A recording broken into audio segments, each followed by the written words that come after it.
अस्सलाम वालेकुम। Karachi culture reporter drama industry की मारूफ अदाकारा फ़रीन इकबाल सुन्नत इब्राहीमी अलैहिस्सलाम अदा करने के लिए ऊँट घर ले आई। पाकिस्तान फर्स्ट से बात करते हुए फ़रीन इकबाल का कहना था कि कुर्बानी के पहले और दूसरे रोज़ ऊँट की कुर्बानी करने का शर्त मिला है और तीसरे दिन दुम्बा और बकरा कुर्बान करेंगे। इस मरतबा भी ईद कुर्बा बहुत सादगी से मनाएंगे।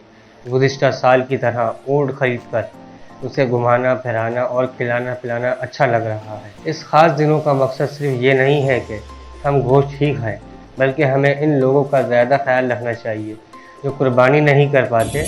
अपने आस पड़ोस के अलावा पूरे इलाके में इन लोगों का ख्याल रखना ज़रूरी है। मेरे वालिद कुर्बानी करते ही सबसे पहले गोश्त गरीब गुरबा में तकसीम करते हैं, फिर घर पर लाते हैं। मेरी दुआ है कि हमारे मजहबी त्यौहार ईद उल अजहा के ख़ास अयाम में हमारे मुल्क की सलामती हो और ये आलमी वबा जल्द ख़त्म हो और हम पहले की तरह ईद मना सकें।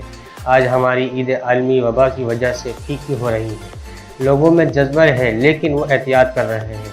घरों में इस तरह तकरीबात का इनेकाद नहीं किया जा रहा जो पहले हुआ करता था। पाकिस्तान फर्स्ट में मिलते हैं। आपकी दुआओं के साथ देखते रहें पाकिस्तान फर्स्ट। सबसे पहले पाकिस्तान।